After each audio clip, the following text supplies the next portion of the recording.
kina semdol ka ke mo fa seda.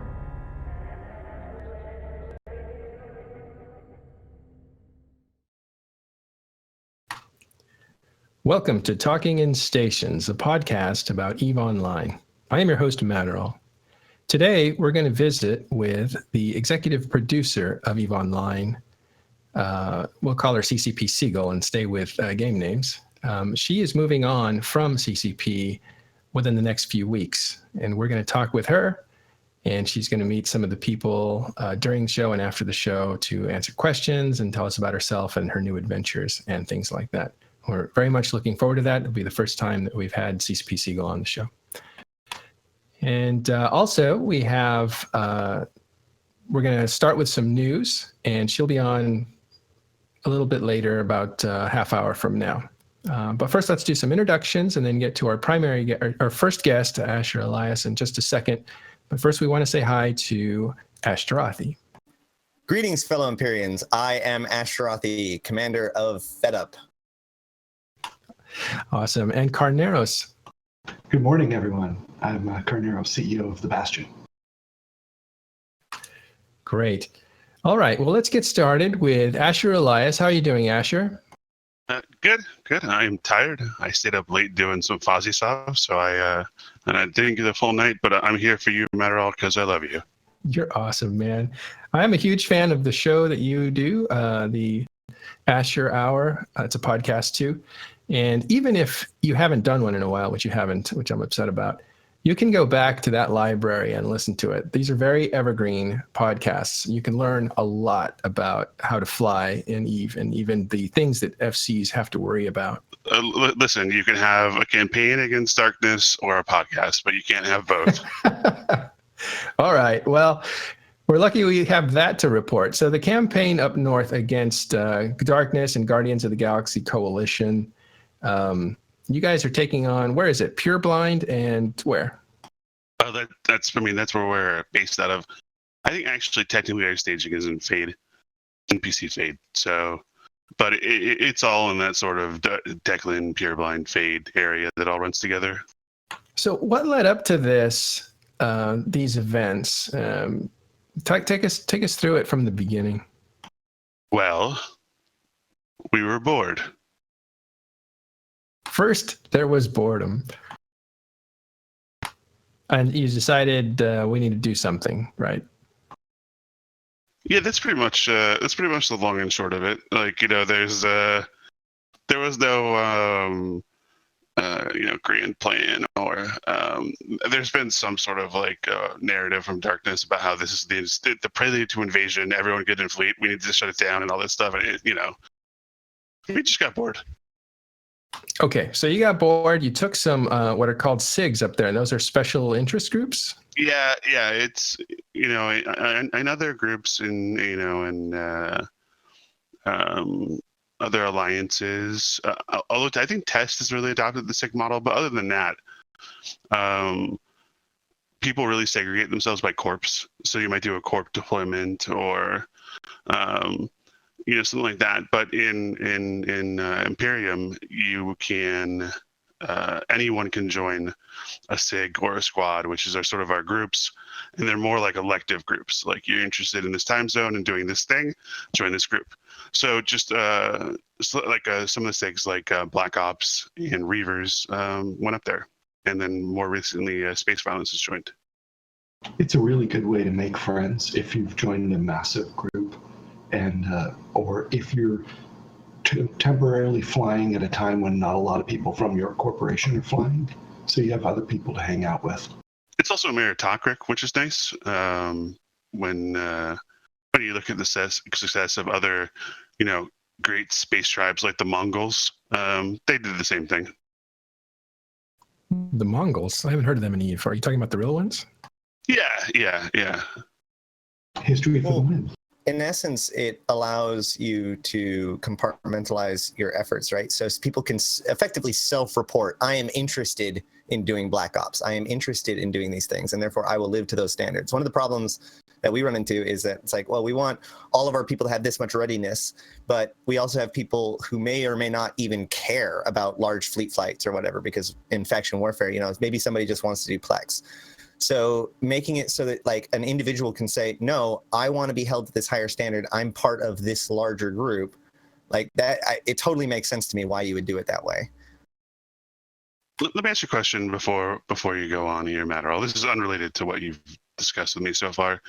Are you going to let the general public ask Segull questions? Yes, but it's moderated. What do you mean by that? They will X up, and then I will unmute them. They can ask their question, and then I will mute them up again. You know but I'll what? hover over them. You know what, Matterall? You have a lot more faith in humanity than I do, and I appreciate you for that. That's why I'm here, because you're a nice guy, and I am not. I don't believe that'll work. I am worried.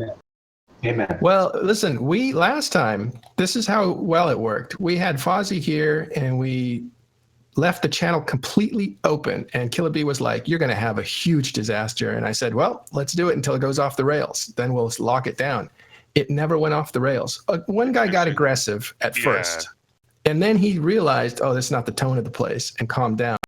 And I was really impressed. Hey, you know, there was a thread when it was announced that, you know, she was moving on and saying, you know, you could be the executive producer of EVE Online. You know, what would you do?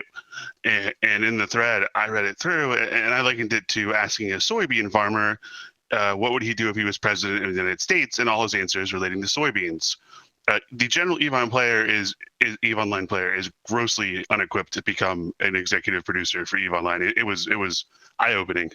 Oh yeah, I actually made that joke because some people even said that to me, like, oh, you should try. And I'm like, yeah, and then everybody can watch how poorly I manage people, you know, like in real life.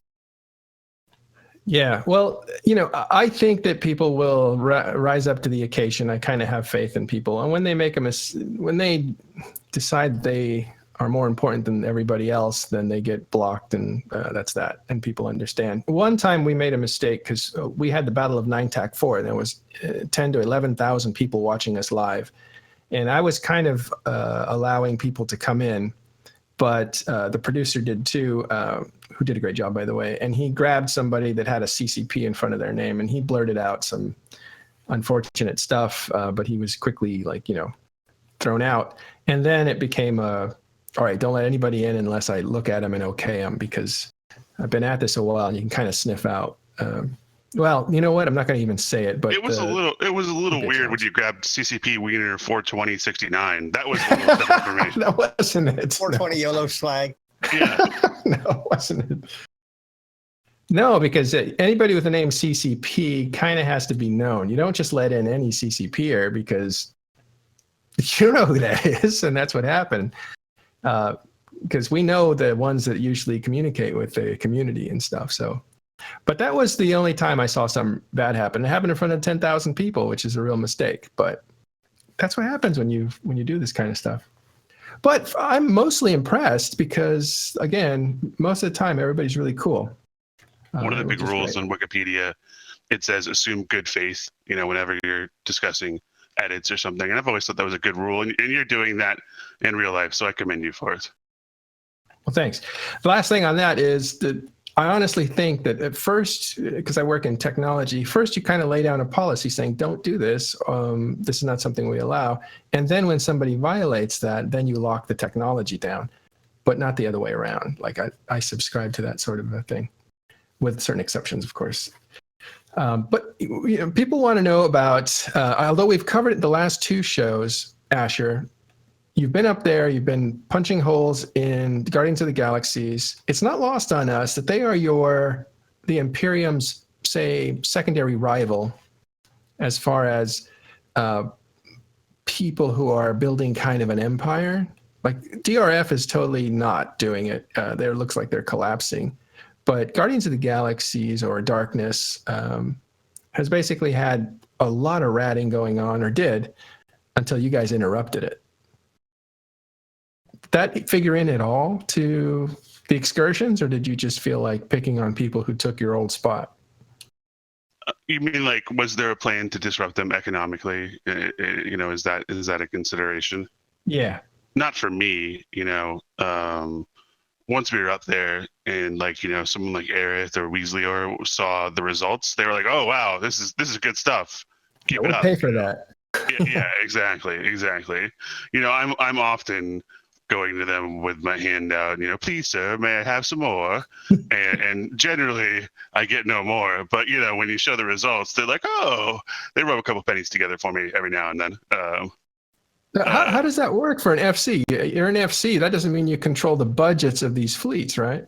No. I mean, I have like access to some money, like if I need it, but generally I just say, "Hey, I'm going to go and spend this much money. Can I get it?" Like I'll say, for this month, can I have, I don't even have a number, but I'll just say this many billion. I want to spend this much, and they'll be like, "All right, that's fine," and then just send it to me, and I put it in the corp that I use to manage it, and that's it. Like it's pretty simple. They make it easy. Yeah. And then some groups, like some SIGs and squads, they ask for a monthly budget. So they'll be like, "Can I get 5 billion or 10 billion a month?" So not a ton, but enough that you can offer some incentives and do some fun stuff.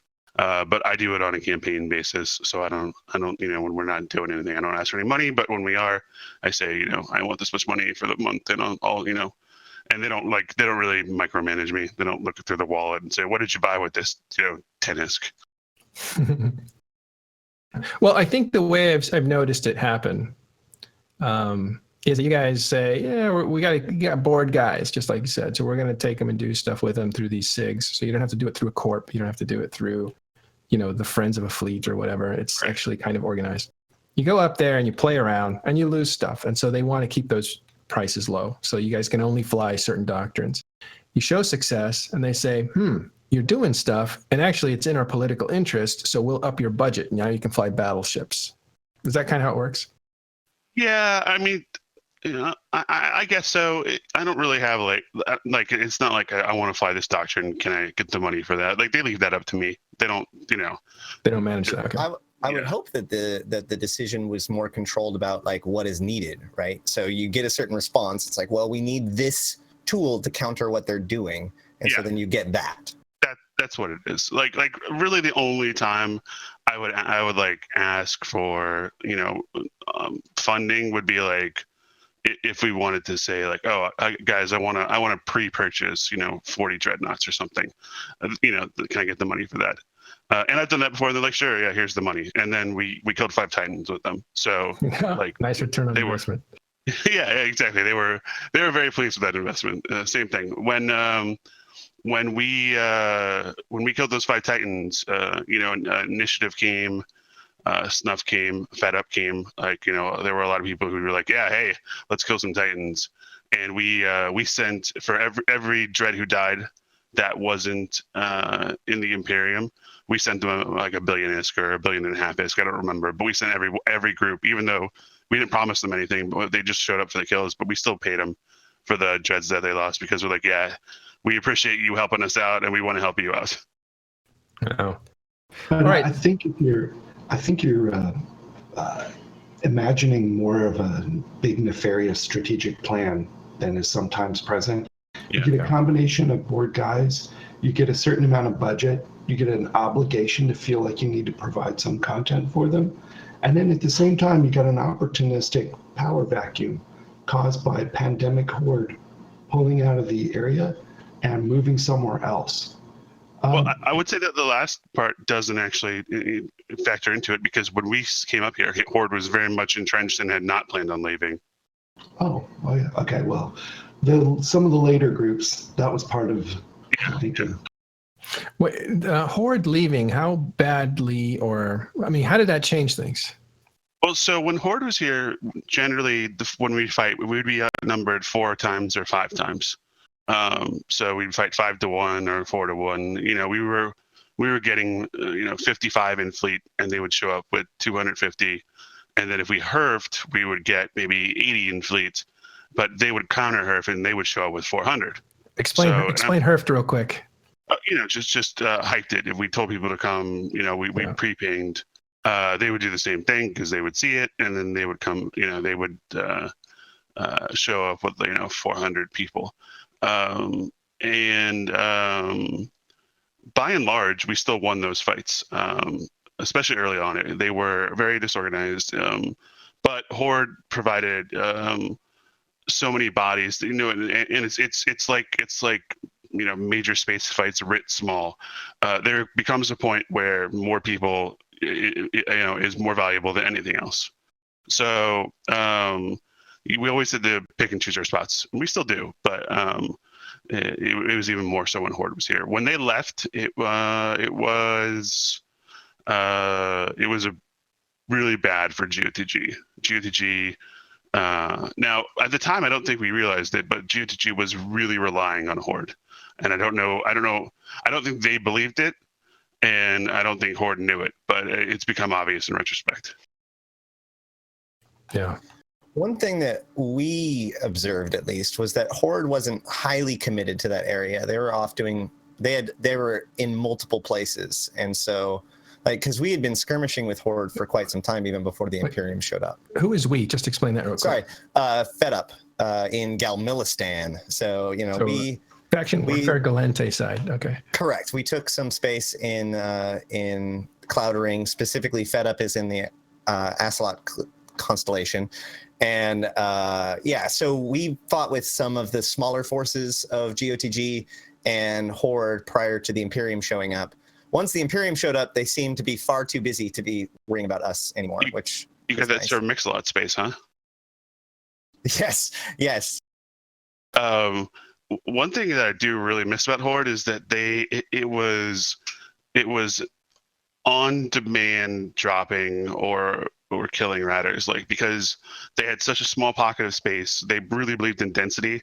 They ratted in essentially 5 systems. So when we first got there, there was always a Horde carrier to kill. And they eventually stopped using carriers, essentially, but there would still always be 500, VNIs, every anom. So you could just be like, oh, I'm bored. Let's go murder 30 VNIs while their hyperstabbers chase us around, which was really fun, actually. It gave me a good understanding of why people hunt in Delve, because it's such a target-rich environment and you can't mess up. Well, it certainly provided a lot of good battles, I've heard. I don't know if I've heard it on both sides, but certainly the Imperium saying oh, these are great fights. Actually, I think I haven't heard it on both sides. Yeah, I don't know. I don't want to overestimate our impact on Horde. It is nice that we were really hitting their space and their ratting very hard, and they moved on. And obviously, from a propaganda perspective, you'd be like, "Yep, that was 100% me. I did everything." But from in a realist mode, I don't think we did everything. But I certainly think that we had an impact on their thinking about saying, "Hey, we could use some better space than this, where we can spread it a little bit more, where we aren't able to be penned into this tiny little pocket, and maybe where we don't have to defend some incompetent allies every day who don't show up in the right doctrines and do the wrong things." Yeah, I think that Horde had multiple holdings, and then they were holding that one, but they weren't really sure how much they wanted to be committed to it, and then you guys showed up and kind of decided it for them. I would say that's how it played out. Well, in any case, it looks like the expeditions have kind of broke open into what I call a full-scale invasion, which clearly is not a full-scale invasion. I heard you say that last weekend, and my eyes violently rolled into the back of my head. I think like a slot machine. Yeah. The noises and everything. Cha-ching, cha-ching, cha-ching. Exactly. Yeah. And then the steam came out of your what ears. a full-scale invasion looks like, so that way we have a sense of scale. No one wants a full-scale invasion. That would be extremely boring. Well, we've seen full-scale collision of the North and the South, and we have a stalemate, right? That's what happened in 9 Tech 4. So right, we already had the preview of that particular script. Who wants that? Yeah, that was like a week of buildup for a huge tie-dye fest that kind of broke the server, and then people, had to march themselves home. Not fun. But what I meant by full-scale invasion is, and I should have selected my words a bit more carefully than full-scale invasion, but at a certain point, there's a tipping point this happened when we were watching the Casino War in its early moments, right? Like there was movements going on, and that's when actually Talking in Stations started, and that was 2 years ago. They were about the 2-year anniversary of the Casino War, and we could see movement of troops going, and nobody was saying, this is going to happen. Maybe they were behind the scenes, but not in public. Well, right. They were intentionally trying to obfuscate what the plan was, I think, at that point. Oh, were they really? They were nobody was admitting to it, and they were all saying, yeah, we're just doing something different. Don't worry about it. Well, certainly, the time scale, and this is sort of, going to getting sort of a little muddled in my memory, but there was a point, and I don't remember exactly when that point was, but there was a point when we had intel that was basically, 100% solid that this was an invasion. And for another month or two, at least, publicly, these dudes would be like, we would say it's an invasion. They'd be like, goons are so dumb, like they think this is an invasion. They're idiots. Typical Goonies. I feel like this happens a lot, spin. Yeah. Because it didn't the Fountain War effectively start the same way, where Test was, quote, just having fun, and then when they met with real resistance, they were like, okay, let's do this, and then it just became an invasion. Well, I think that half the time it's like, oh, we were kind of poking around doing an excursion, an expedition, and then it becomes like, oh, well, this could be an invasion. Maybe we should consider an invasion. Or people see your success and say, hey, I'd like to help you with this invasion. You're like, well, I didn't have one, but maybe I do now. Yeah. Let me clarify something, Astrothi, about Fountain War. What you had is an interesting situation there where let's go back even further in Fountain War. There was the Thunderdome where Test and Nelly Segunda and AAA and other groups were kind of fighting it out, and it was kind of fun to fight. It was called Good Fights. That's where the good fight culture actually started, if I remember that correctly. And it was a slap fight, right? You're just kind of horsing around, slapping each other, and then somebody gets mad because they get beat too hard or something, and so then it becomes a real fight. And so that happened in Thunderdome. Fast forward a few months later, after Nelly Segunda is crushed and thrown out into faction warfare, then the same thing happens between the border of the CFC at the time and Fountain, which was then run by Test, which was huge at the time, second only to Goonswarm, I think, or maybe even surpassed it. And what you had was PL, NC, and Goonswarm, because all these FCs knew each other, and they were feeding on the little guy, Test, at the time. They were kind of like the Brave or the Horde of the era. And it got to be, again, too harsh. And so Test got really burned out and angry. And that's right before all this political stuff happened in Montolio that created the pressure to end the moon changes, right? Because there's a lot of richness coming into Fountain that allowed that conflict to actually come to a breaking point and start. So it was excursionary at the top of it, but there was definitely a declaration of war that Mittani came out and said, we're marching into Fountain because they have moons and we want them. Yeah, he said like that. He actually had in his State of the Union, it was basically, I'm not going to spin this as some sort of grand war for ideology or whatever. We need money. We need space. Like that's what he said in the whole thing. It was very much prefaced by economics and. I wasn't involved behind the scenes back then, so I only know what was said publicly. But that was very much what the public front was. What we want money. Yeah, he was out in the open about it. The point that I'm making is that there's usually there's this multiple step process where it's like, we're just going to try to mess with these people. But if the response is significant enough, then we will escalate. Because, it's not like the Imperium is going to go to the GOTG and then GOTG is going to punch back on the Imperium and then the Imperium are just going to go, oh, well, we got killed. We're going to go home. No, you're going to get mad and you're going to bring more. And so that's no. I'm sorry to contradict you. Let me push back a little bit, because that's what happened in Fountain War versus NC. When NC was in Delve, we incursioned into Fountain and they punched back and we essentially went away twice. Fair enough. Yeah, that happens pretty frequently. It's the weakness you show against these incursions that sometimes snowballs it or shuts it down. Bad.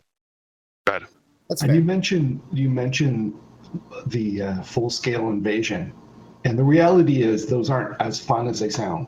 But I will say that when the Mittani gives one of those roaring State of the Union speeches and everyone gets together to march off to war, it is a hell of a lot of fun. It is really exciting. Everyone gets wound up for it. It's a great feeling. There's good positive energy. Like it's It a wears positive. off later, but yeah. It hurts later. Well, Yeah, go ahead.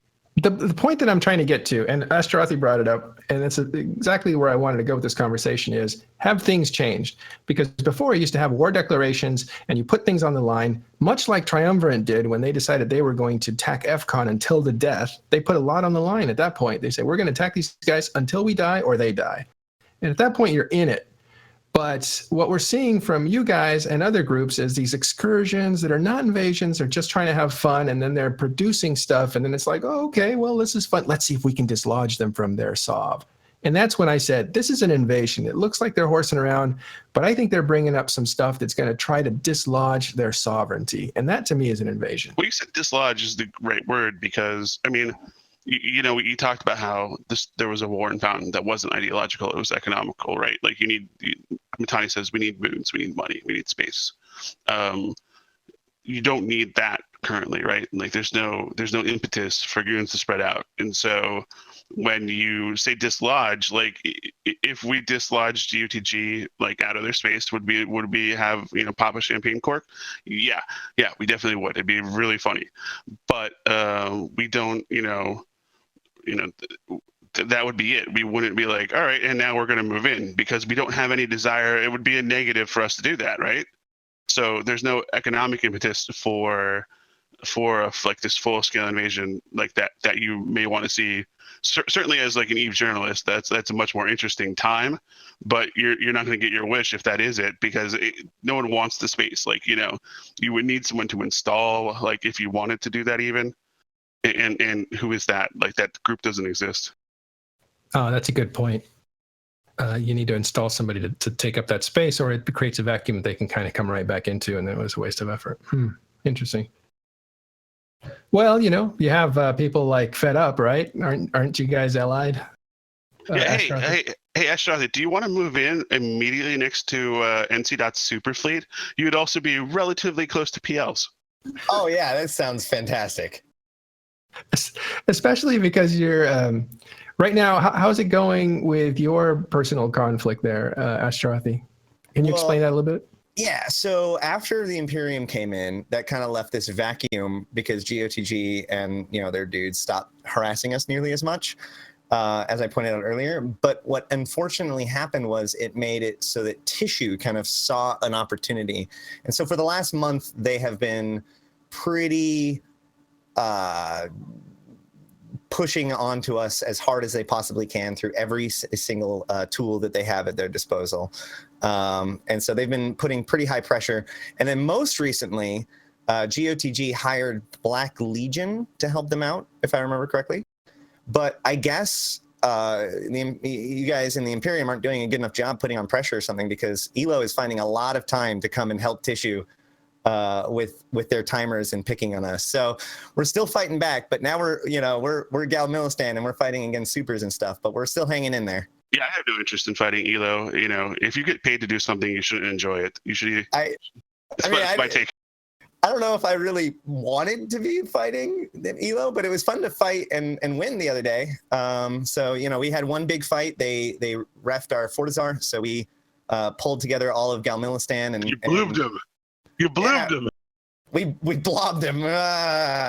But they're back. They just reffed, I think, 2 more timers, and they keep pushing on us. So we're gonna keep fighting back. We're hoping to hold it until obviously the next patch, because you've got the station changeover, the outpost changeover, and then also the change to stabs in faction warfare. So hopefully that'll be a good time to refocus back on faction warfare. But in the meantime, we're in full-fledged being sieged mode. I'm just so sick of these faction warfare guys just blobbing every fleet they see and just ruining the fights. Like that's the scourge of Eve right now.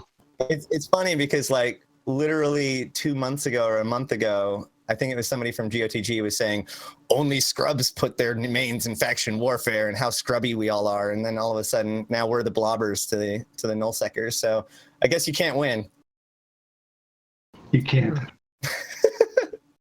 All right. Well, there are some other news out there, but we're going to move on because we want to maximize our time with CCP Segull, who has just arrived. So we're going to take a quick break. We'll be back with CCP Segull. I want to thank Asher for being here. and getting us up to speed. We will see you in just about 2 minutes as we set up. And yeah, so I guess that's it. We'll be right back. I'm watching for your fleet pings, Asher.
All right.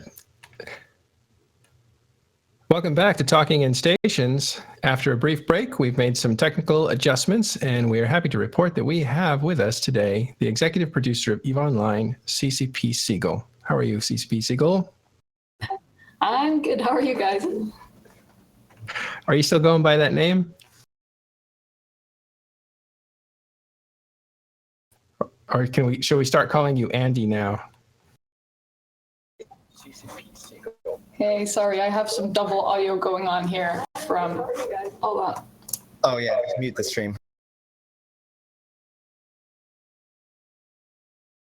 Well, she is in Iceland and we are in California. So these long distances require some latency. Sorry about that. Now I can function again. That happened to me the first time.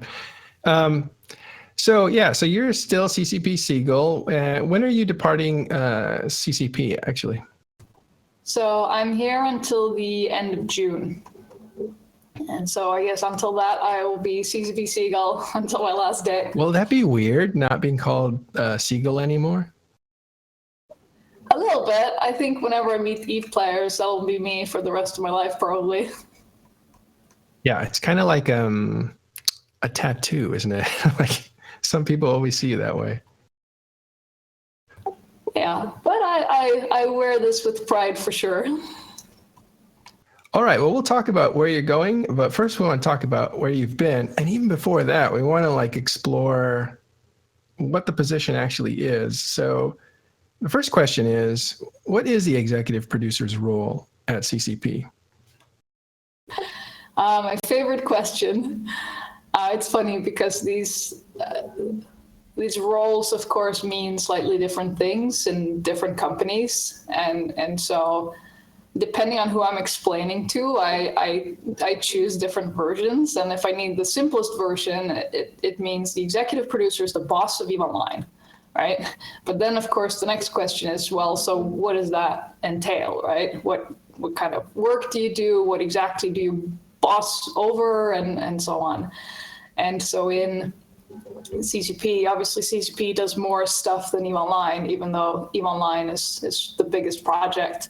So I'm responsible for EVE Online inside CCP, which means that on a high level, there's a budget and there's targets for the project, and there's very much a business level. But then there's also high level strategy of what are we actually doing? Where are we taking the game? Big questions such as, should we take the game, free to play? Should it be free to play EVE? Or, what kind of features should we invest in?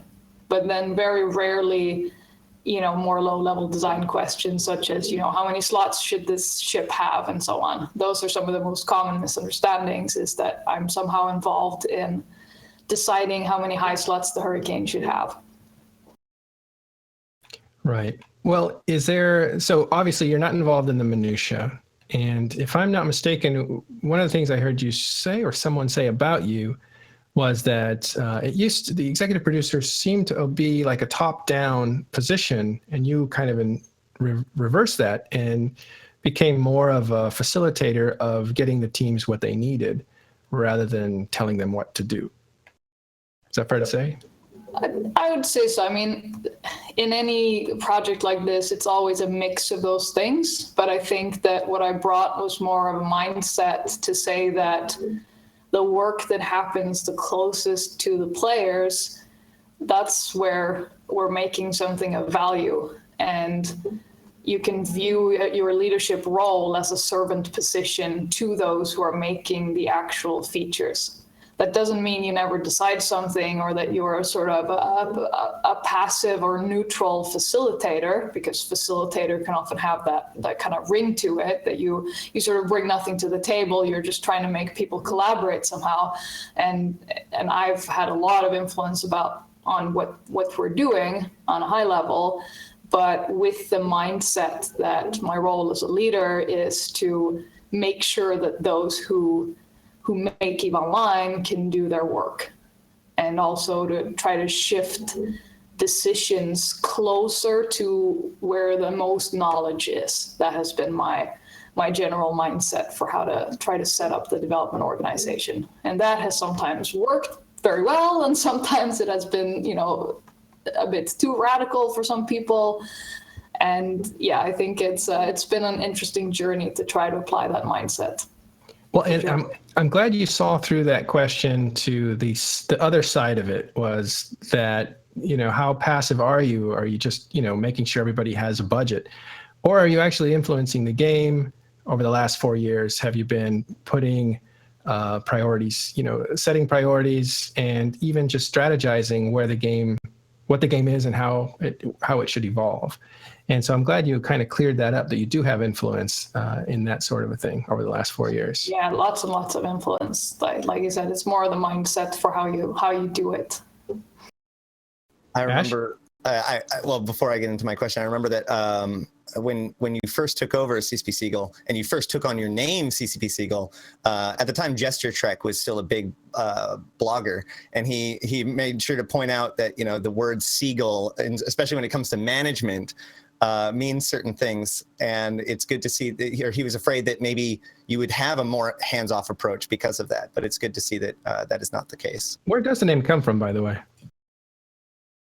Well, I always liked seagulls, the bird. My dad worked in selling sailing equipment, and we sailed quite a bit when I was a kid. So I liked seagulls from there. But then it's also the call sign for the first woman in space, Valentina Tereshkova. Nice. That being said, first of all, thank you for agreeing to do this, and it's always good to get an opportunity to talk to you. So one of the things, at least publicly, that you're most known for is your vision, the vision speeches that you give basically every single keynote since the beginning. You've updated us on this vision. It started as a 2-year vision, and it's kind of slowly meandered its way towards being a 4-year vision. How do you feel that has gone? Have you learned any lessons? Do you feel that you've been successful in implementing that vision? Well, I think that I've learned that everything takes longer than you dream of when you set out for a project like that. For me, the sort of coherency and sense to that vision still holds, but then when you have a live game, you just have to make decisions where you can't just make your original plan as you had intended. And of course, there was some naivete also to the timeline of that plan. So if I would go back to a sort of younger CCP Segull, I would kind of knock myself on the shoulder and say, like, yeah, that's not a 2-year plan. That's completely ridiculous. But I still believe we actually got very far into that plan so far. And I think that it's very, very exciting to see now. I mean, we're dealing with some of the legacy of EVE Online, right? And we set out on this crazy mission to actually go and replace starbases and all the old structures with something better.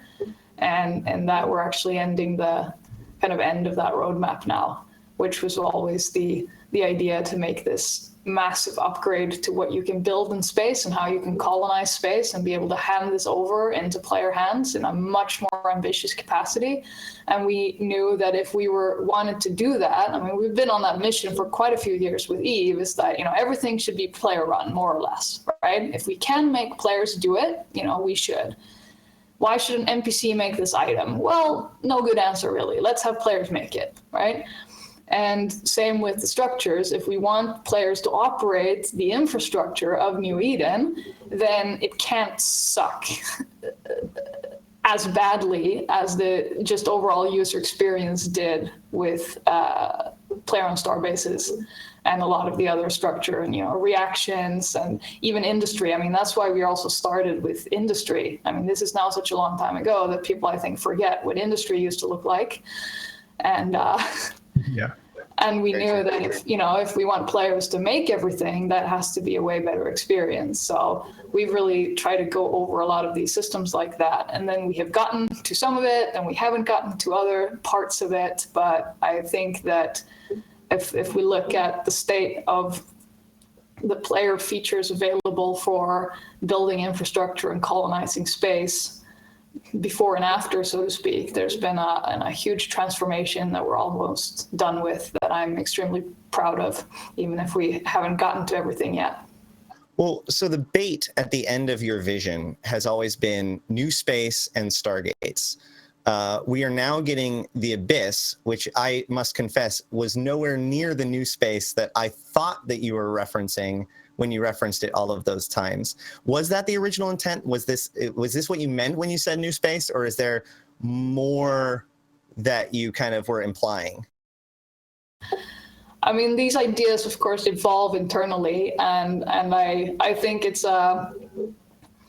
wrong to think that there was some perfect view from the beginning of what that new space would be. It was always something that we wanted to develop towards internally, where we wanted to build up our capabilities of doing cooler things. That started all the way back with the Seekers and the improved AI and so on and so forth.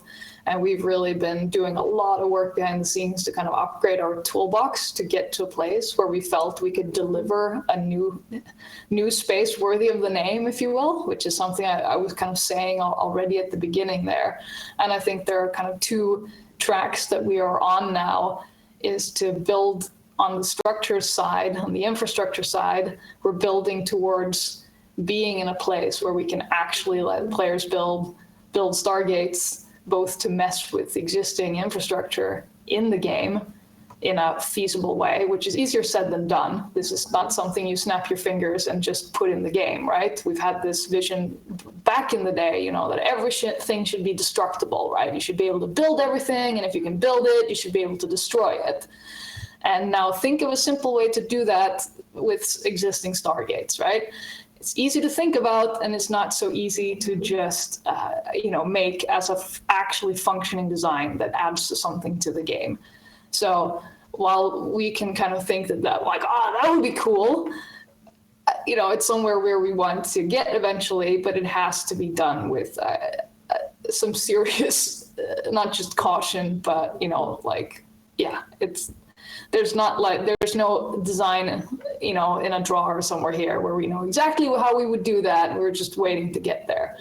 It's really not like that. But so that's the kind of one track. And then the other track is really that, Abyssal Dead Space is for sure a taster of what we're looking to do in the future. And I think that's all I'll say about that. Thank you. Nice. We told our listeners earlier in the week that you were going to be our guest today, and we collected a few questions from them. And I'm going to pass along one of those questions first. This comes from Minxie of Signal Cartel. Love her. What is your most memorable moment of your time with CCP? Oh, wow, that's a big question. It's been 8 years, so there are quite a few moments. I think that certainly the first time I walked on stage in Harpa with that vision that we were just talking about, that was a moment. And I think that even though everyone could tell that I was pretty nervous and I was pretty young as a public speaker of that scale, then I felt like people heard something that they thought was exciting and that they thought that maybe I could be allowed near their game. So that was a moment for sure.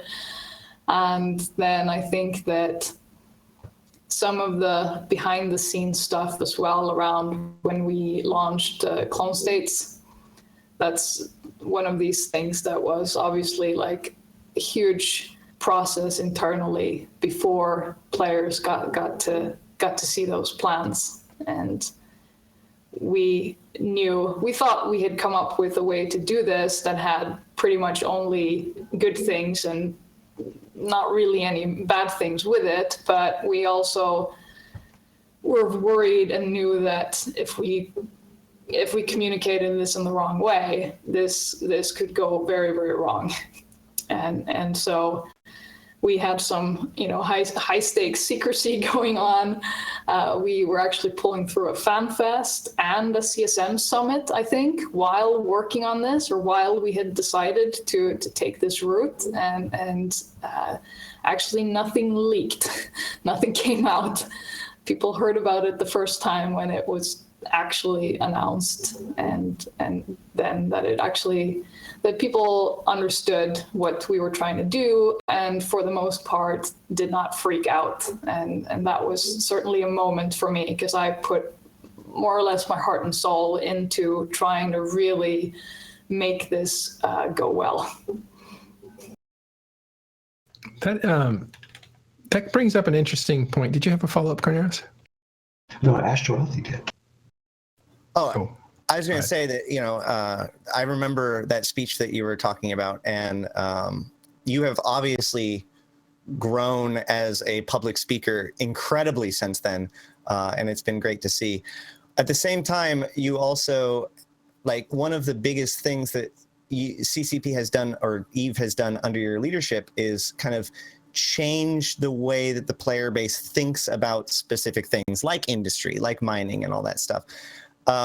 How do you feel, we got to watch you grow up and evolve. How do you feel that the Eve community has grown up and evolved during that same time?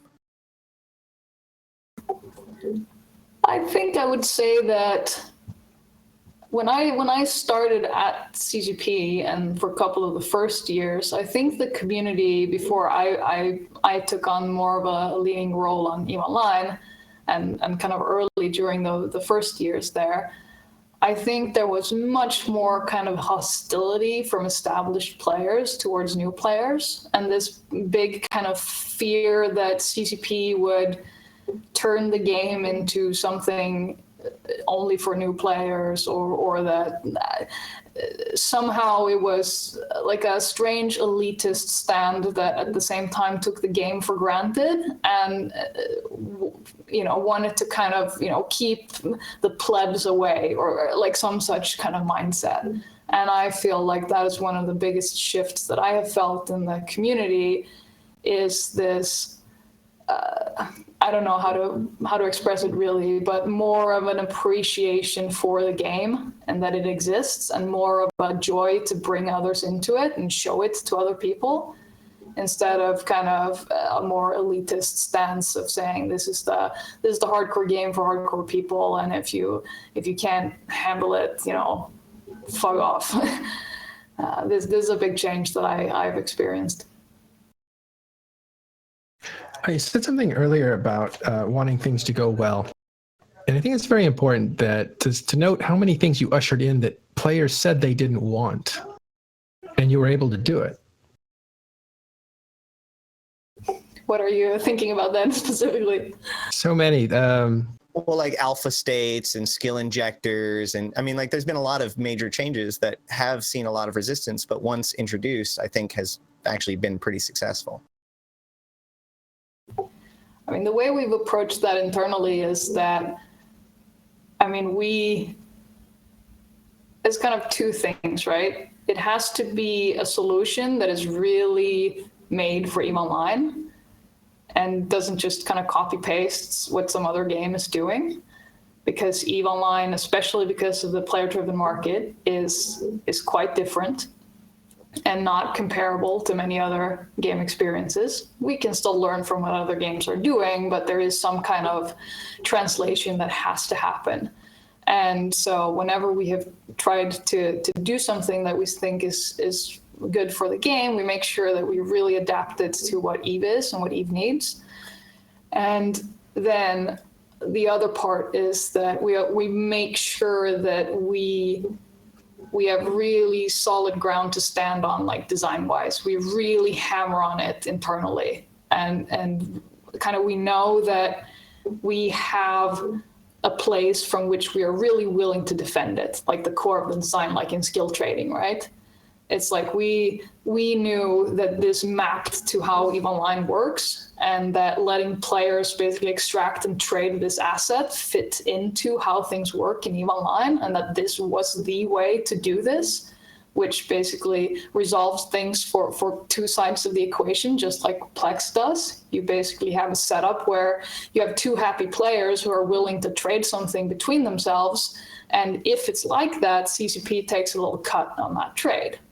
Right? And this is a model that works in EVE Online. And once we had that kind of design, we knew we could stand our ground, even though there would be sort of opinion and turmoil around it.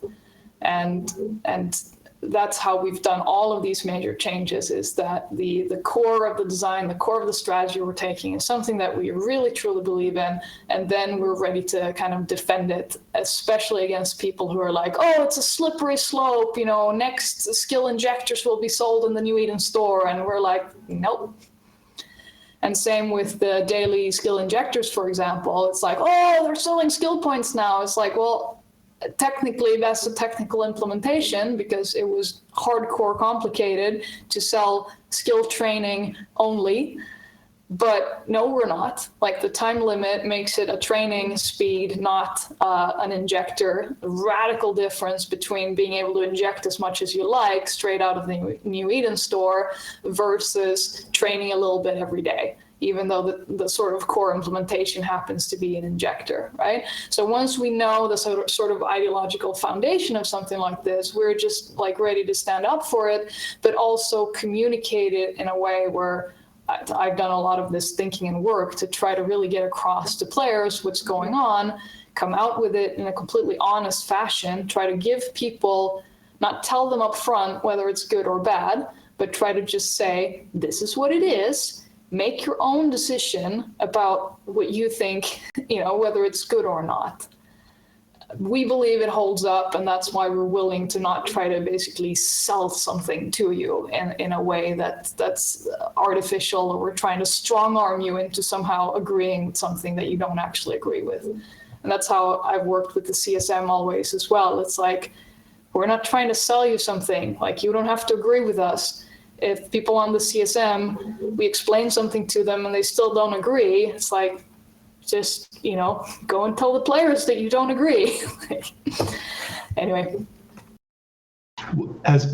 Before you even would have gotten to the point of telling the players this, you would have worked a little bit earlier with the CSM. And I'm going to pass along a question from the audience. This time it's from Jin Tan of Test Alliance Please Ignore. How did the CSM change during your tenure as EP of EVE Online? I think it's always hard to talk about the CSM.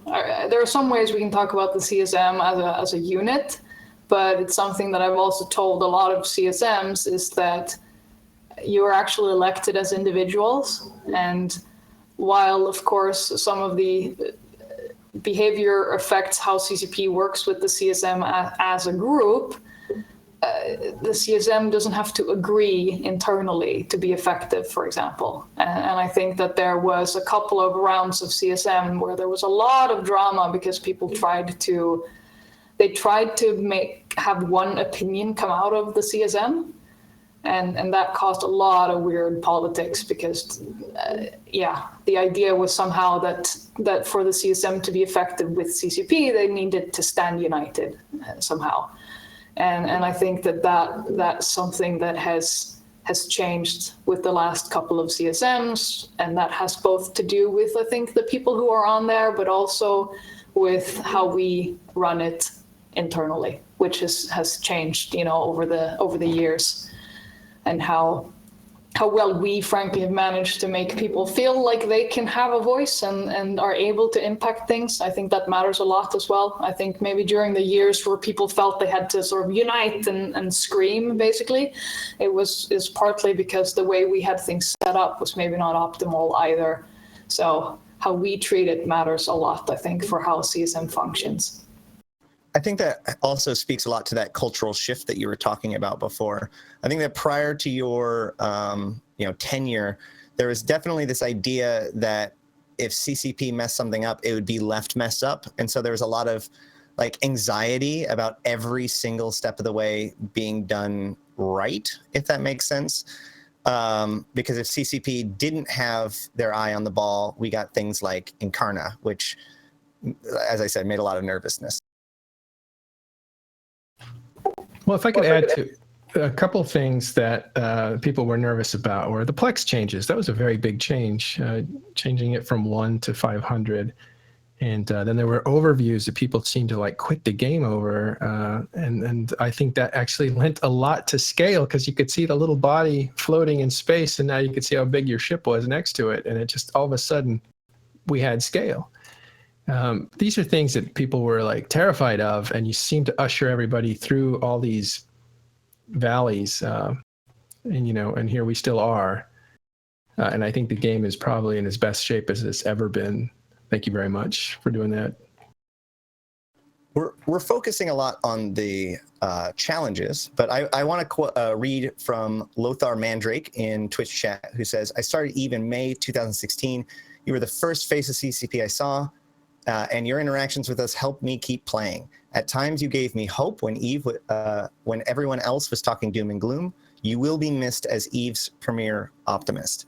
And I think that that's a big thing that you did, was that you brought a certain amount of hope and trust in to CCP at a very key time.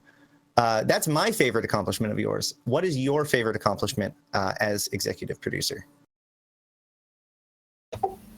Well, thank you for some of those words, and to the chat as well. But yeah, I think it's maybe something along those lines.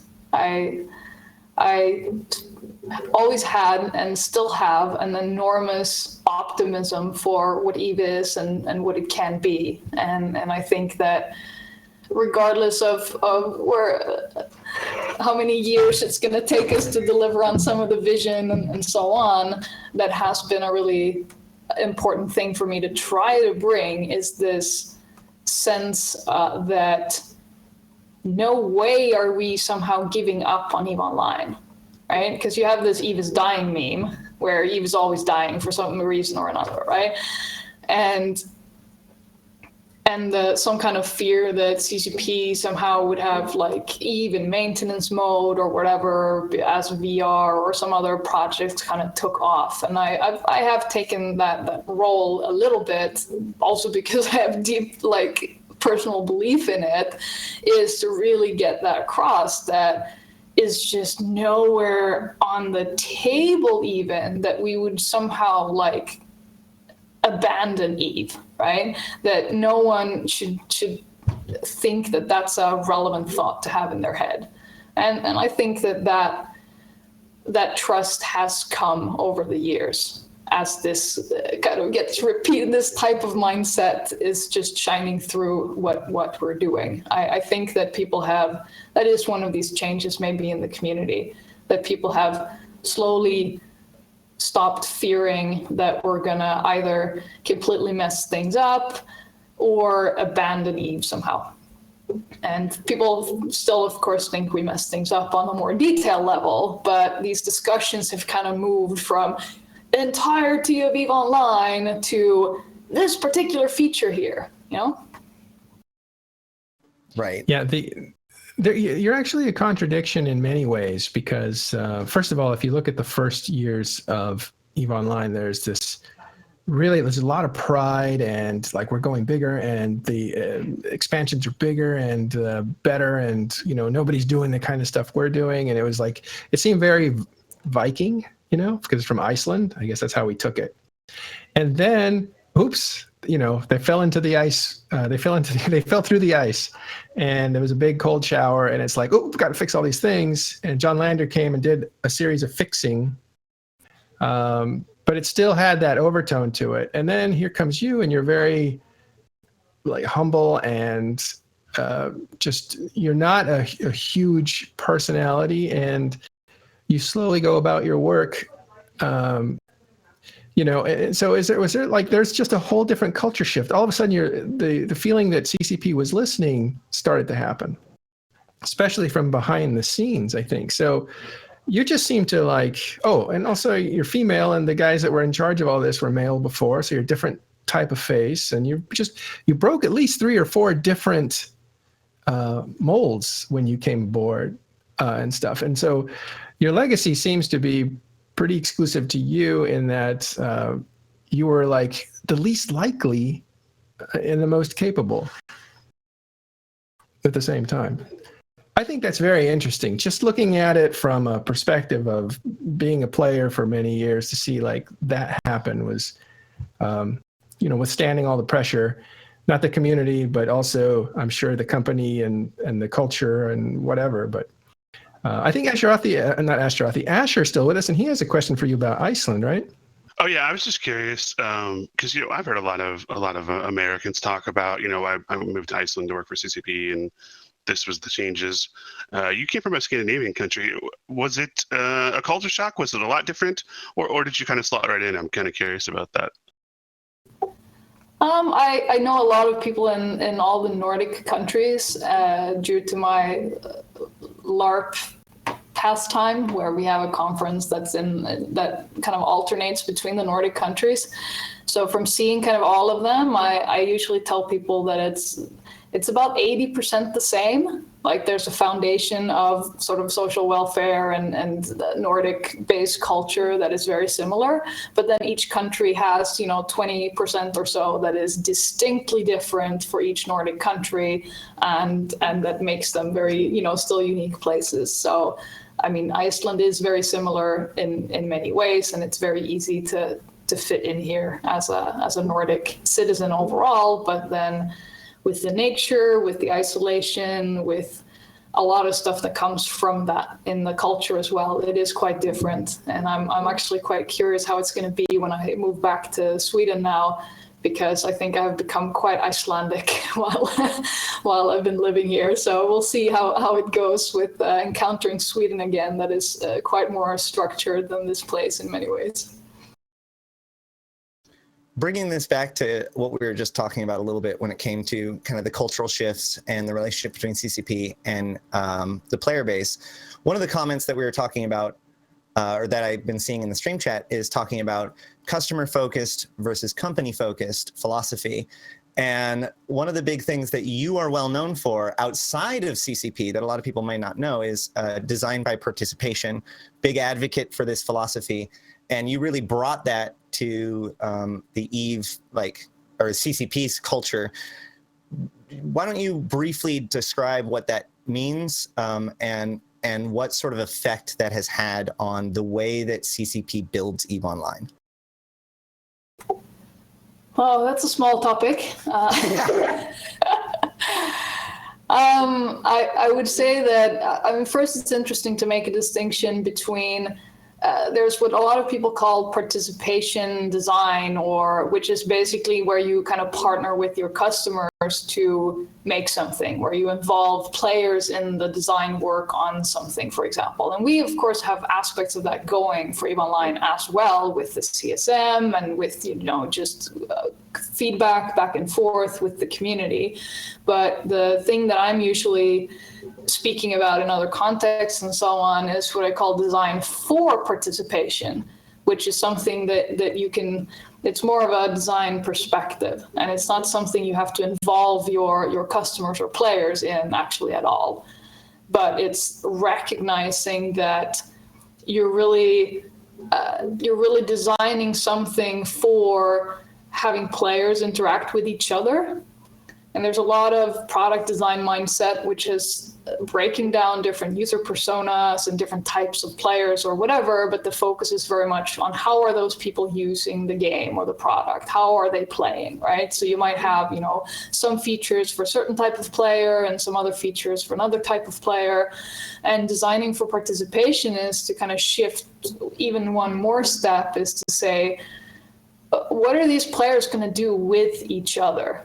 And really start your design focus there. So with that kind of mindset, we've started both naming and defining some of these roles that you hear us talk about sometimes, like enablers and instigators, for example, and to say that for something big to happen, someone needs to take the initiative.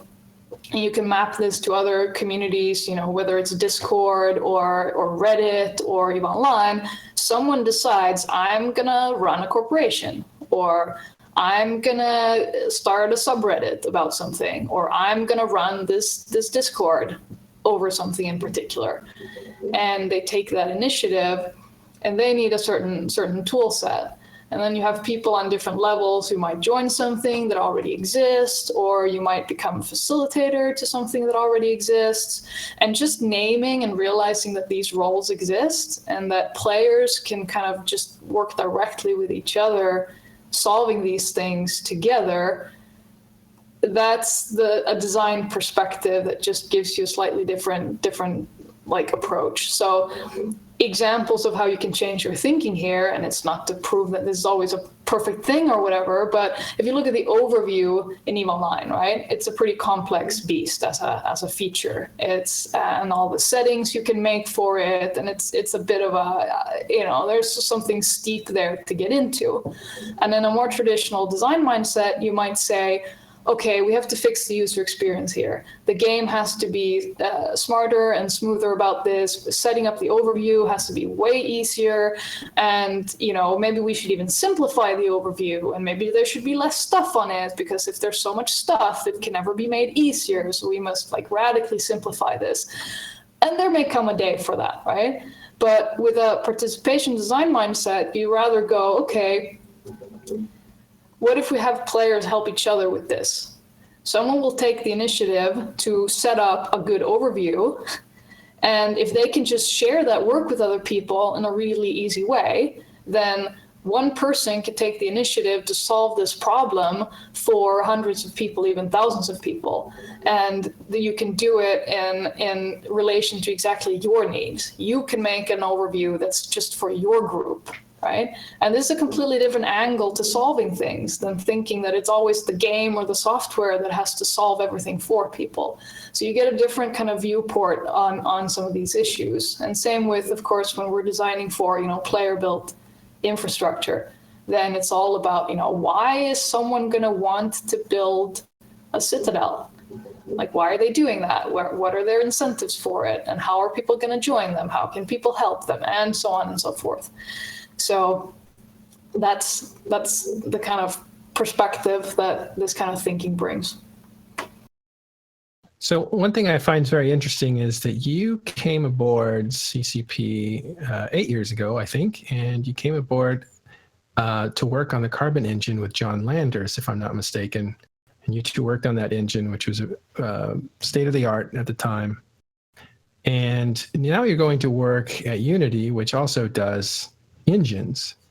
And so I wanted to know, this is a little bit out there, but in EVE Online, are the people the engine that you have to tune? Is there any parallels there about how to construct something with a tool? I think there are parallels, but not like that.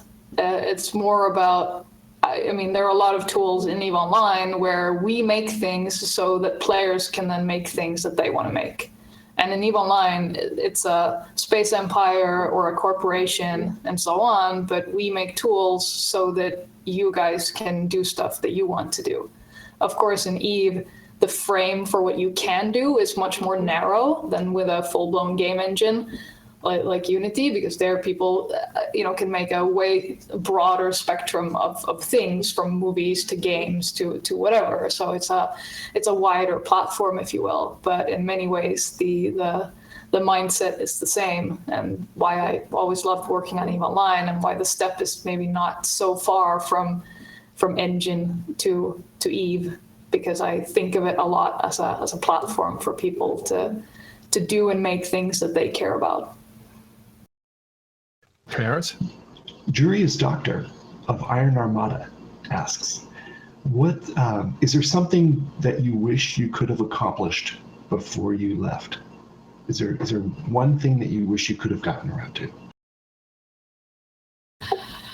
Well, I the sort of player-built Stargates for sure. Nice. I'll sneak one more in. I'll go for it. This is a crazy name. Hayton on Gloria Farrow asks, "What is your biggest piece of advice for your replacement?"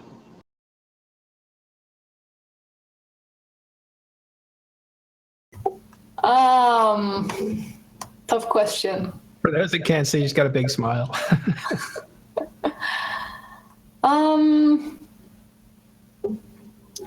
I think to just keep trusting in the madness of EVE Online, is to trust and embrace what's unique about the game rather than feeling like it's broken because it's different. Do you think you'll play EVE after you step down at the end of June? I think so. Maybe not right away, because there is a bit of a break maybe needed. And also because, I mean, I would like to play EVE really as a civilian, and I think that if I start playing too soon after leaving, that's going to be weird or impossible. People still recognize my voice and so on and so forth, and so I think it needs like a year or maybe two before I can actually play EVE Online as it was intended to be played, without that being a completely weird thing. Just run from the CSM, you'll be fine. You've seen the inside of the sausage factory. Quick comment though, when I left, I started to play differently and it felt different. It definitely did. Well, we're wrapping up the show now. For those of you that are lucky enough to be in Discord for Talking in Stations, we'll be able to say hi to Andy before she takes off. She'll be in for just a few minutes. And do we have any final questions? I just wanted to ask, so obviously EVE Online is a very unique thing in the gaming sphere. It really does a lot of things that a lot of other game companies don't do or can't do or are too scared to do or whatever. What do you think that you're going to bring now that you're from CCP coming to Unity, which is hugely influential because so many games are built in Unity? Is there anything that you're going to bring with you from CCP to kind of help make better games in general? I don't know yet. I think I will have to see the inside of Unity before I mean, I will of course carry the entirety of my experience with EVE Online and CCP with me at all times, but I have to see the inside of Unity before I understand if there is some aspect like that will actually be possible to have some meaningful outlet. Oh, I have one last question that I didn't get in here for Caleb, who wanted to know about the.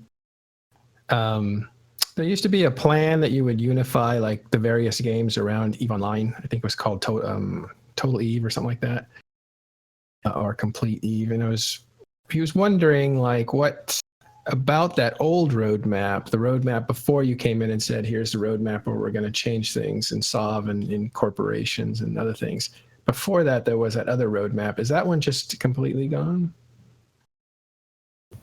I mean, I think you can pretty safely assume that whatever communications there have been throughout the years, if things haven't been talked about actively for the last 2 or 3 years, they are just final, like done. No, I mean exactly. Some of those things are and the modular POS concept as it was back then. Like I mean we have moved on from a lot of these things and also really try to change how we communicate in terms of putting less concepts and ideas out there and just presenting stuff that is mature enough that you can trust that it's actually coming to the game in some shape or form, right? I mean, we still sometimes, even though we have been extremely explicit that we are not working on avatar gameplay for EVE Online, we still get the question. So that is gone, every now and then, right? Yeah. Oh, well, there'll be no walking in stations, but there still is talking in stations, so that's okay with us now. We'll be the avatars in real life. All right, so once more, Carneros, did you have anything else? Thank you very much. It's been a great pleasure. Yeah, thanks. Sorry, go ahead.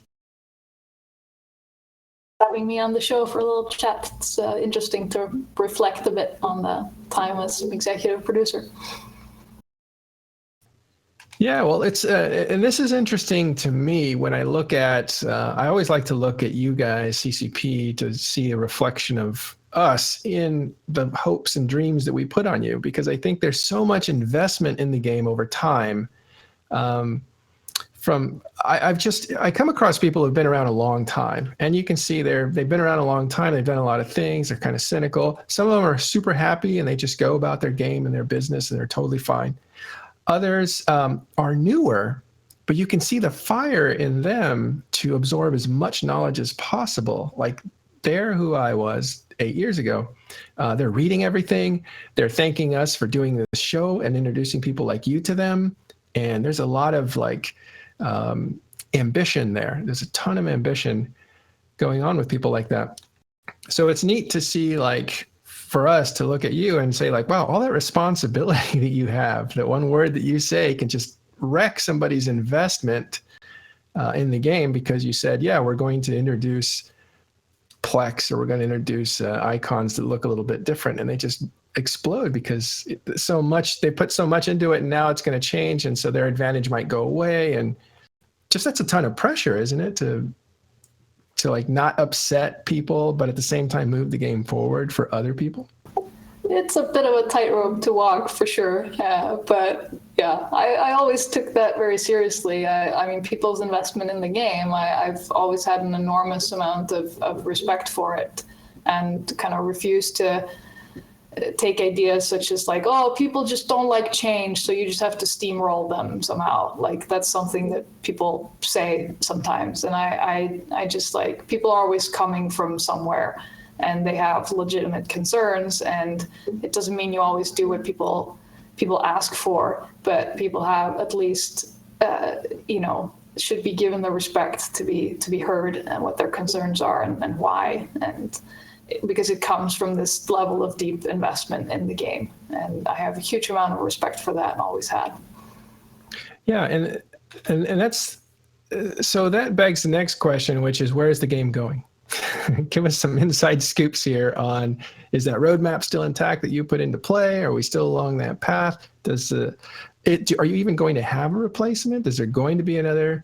These maybe are questions you can't answer, but there was a strategy team that I think you put together, or had some hand in putting together. So that wasn't just your vision; it was a few people that were together. Yeah, I mean, that's what we were saying at FanFest, basically, that what we presented there is really the future focus, and that is a plan that's owned by way more people than me. So I don't have any reveals or comments beyond that. You want to give a reveal on your way out? Okay, go ahead, Asher. So you've hired players who've played the game, and I don't know if you do hiring in particular, but you've worked with people who came to CCP after playing EVE, and then you've worked with people who have never played EVE and then were hired. Have you noticed a difference in getting them running? Do the people who played EVE, do they hit the ground running better, or maybe do their conceptions as a player not mesh as well as those as a developer of the game? It really differs from person to person. I don't think there's a theme there, or I haven't noticed one, at least. Obviously, when people know the game, there are certain things you ramp up on way faster, but that's more, I think, when it comes to the actual craft of working on the game, it depends on what your role is and what the project is. Well, Andy, or CCP Segull, I want to thank you for making some time with us. We know you have a young family that you need to get back to. I want to also say thanks for the many years. It's not just the 4 years that you were executive producer, but you did 4 years before that, heavily involved in EVE. At a pretty high level, I think the 2 years before that, too, you were, what was the position? Lead game designer of some sort? Senior producer for a while there, yeah. Yeah, senior producer. I think that's when we started seeing you on stage and giving us the vision. But I want to remind people how much has happened in 8 years of EVE Online, especially the last 6. You had the warp tunnels, you had the scanning change, which made a huge visible difference when you play the game, to the Plex changes, to injectors, to alphas, taking us through, I think, a lot of things that we were scared of or fighting against because we didn't understand how it could adapt to the game and mutate to actually fit EVE Online. I think there's still a lot of those feelings going around that the game is starting to take on characteristics that it never had before. And yet we have a track record of being able to take those changes and adapt them to the way we play the game. And a lot of that was ushered in by CCP Segull, took on some of the harder ones and helped us through those. So thanks very much for the last years that you've been around with EVE Online, and thanks very much for coming on today's show. Thanks a lot. All right. Coming up next is a new show from INN. Check it out. It starts at the top of the hour. And I want to say thanks to everybody for showing up. CCP Segull will stick around just for a few minutes and then say goodbye to us. So if you want to say hi, you can jump into TIS Discord, and you can find that in the chat channels. Thanks, guys, very much. We will wrap it up for this week and see you next week on Talking in Stations.